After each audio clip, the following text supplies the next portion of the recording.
Welcome to UK News Times. My name is John Z. Coover. Let's check the latest news headline. China sent medical team to advise on North Korea scheme, Reuters.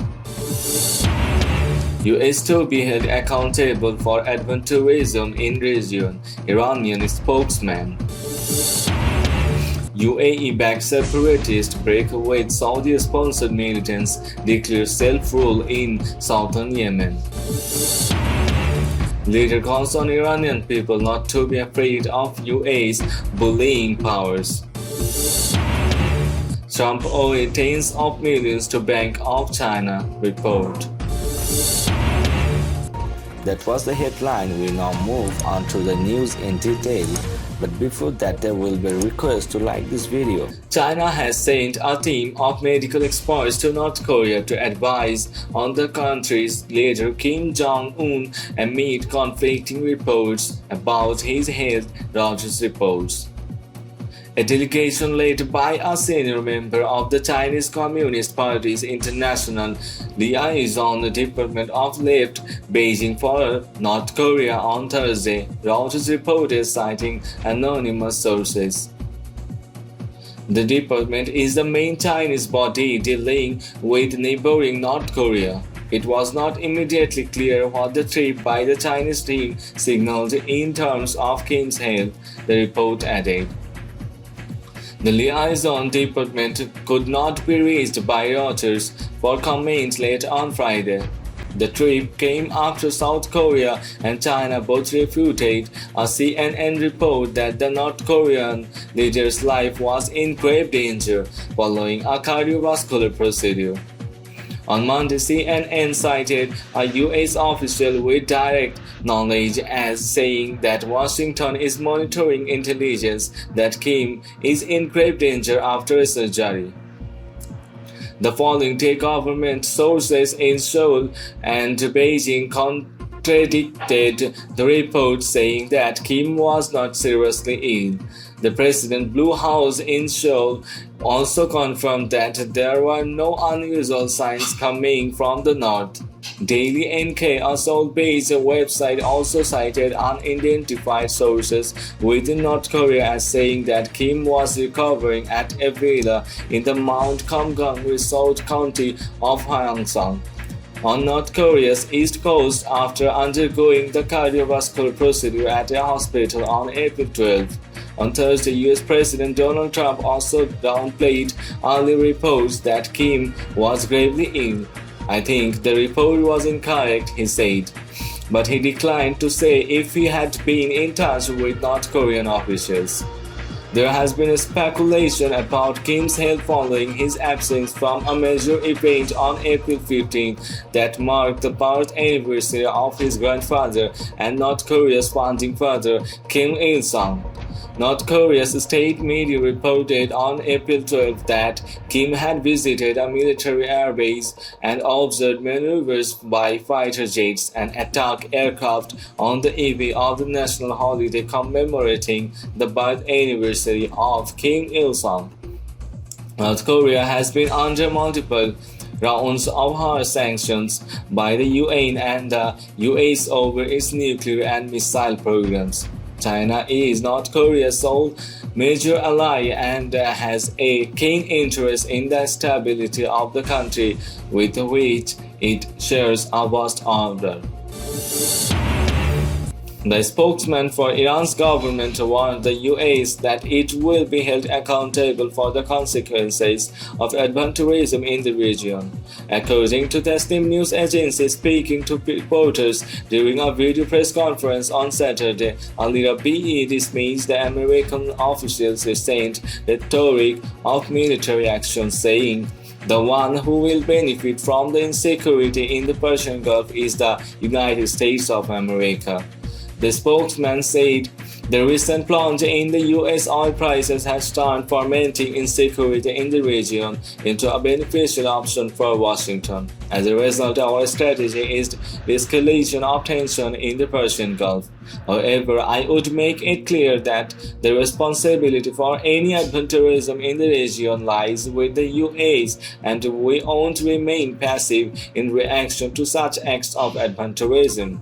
He expressed Iran's readiness to review security treaties and approaches to fighting against coronavirus with regional countries during the holy month of Ramadan to ensure a region free of violence for an effective battle with COVID-19 and protecting the lives of people.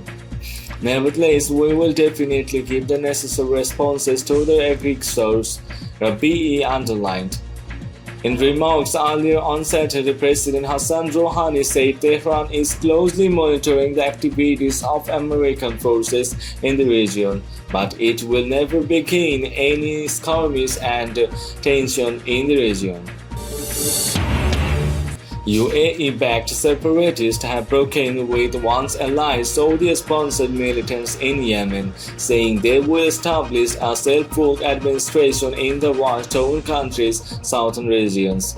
According to Press TV, in a statement released early on Sunday, the so-called Southern Transitional Council, which is supported by the United Arab Emirates, declared emergency rules in Yemen's port city of Aden and all the southern governorates. The Southern Transitional Council announces a self-administration rule in the south as of midnight Saturday, April 25, 2020, the Stacey said.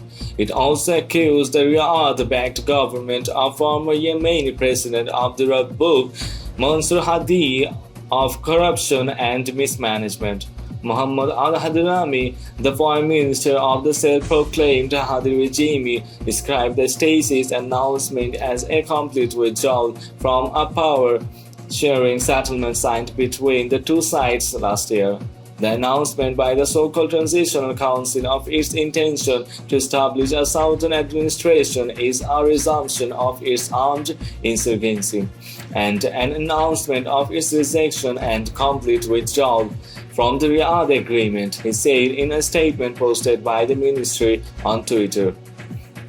The so-called Transitional Council will bear alone the dangerous and catastrophic consequences for such an announcement, he added. Last week, the Stacey warned of an imminent war with Saudi-sponsored militants in Yemen.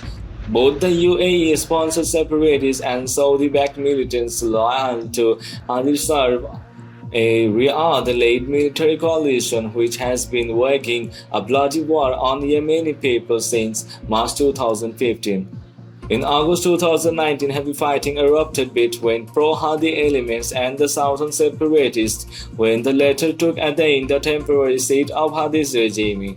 The Aden clashes came weeks after the UAE announced a surprise plan to withdraw part of its troops from Yemen in a major blow to its coalition allies. The fighting stopped in November 2019 when the two sides signed a Saudi-brokered agreement to end their power struggle in southern Yemen.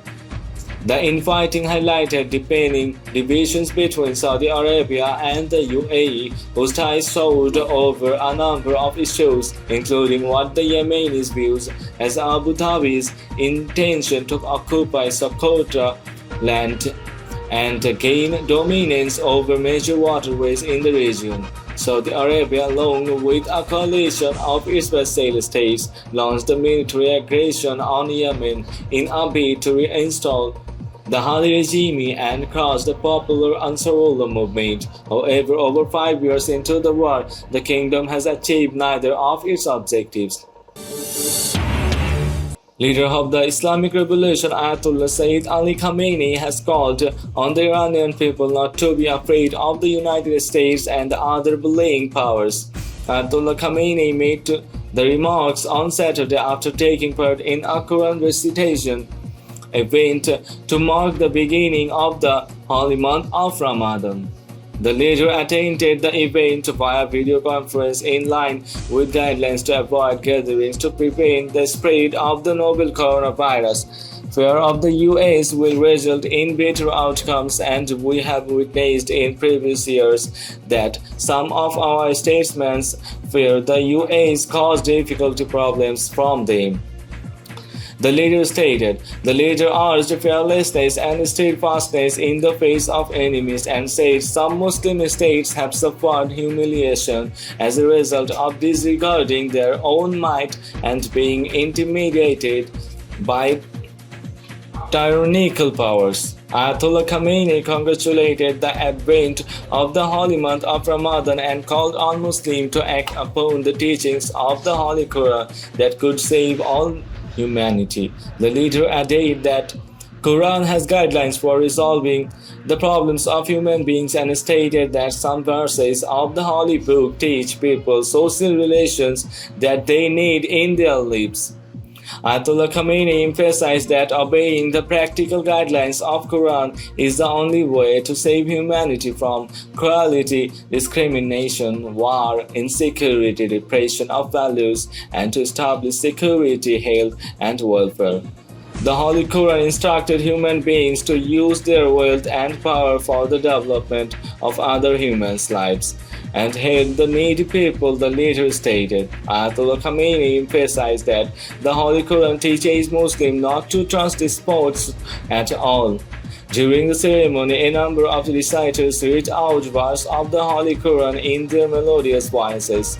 In a statement on Friday, the leader's office declared Saturday, April 25, as the first day of the Muslim holy fasting month of Ramadan.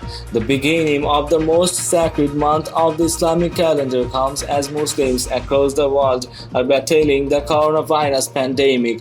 Measures to contain the spread of the virus will prevent many Muslims from breaking their day-long fast in large masses as they normally do.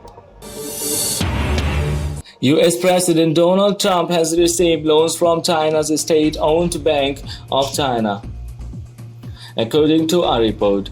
Politico reported on Saturday that Trump has taken untapped in his dealings with the Chinese bank in 2012. Trump's real estate partner refinanced the 43-story 1290 Avenue of the America's skyscraper, which spans an entire city block and is just steps from Trump Tower in Manhattan, by securing huge loan from the Bank of China, said to be one of Trump's most prized New York buildings at an estimated worth of about $1 billion. The building was used as collateral to secure $211 million taped with the Chinese bank. Trump owns a 30% stake in the property. Politico says America's skyscraper taped is just one of many of the Trump family's close ties with the Chinese. Chinese state-owned companies, Politico noted, were building two luxury Trump developments in the United Arab Emirates as well as Indonesia. Trump and his daughter Ivanka, who is his White House advisor, have been awarded trademarks by China's government, and his son-in-law Jared Kushner has courted Chinese investors in at least one other real estate development project. Even the president's granddaughter Arabella displayed the family's love for China by singing in Mandarin and reciting classical Chinese poetry during the president's official visit to the country in 2017. Report says all three of Ivanka's children studied Chinese.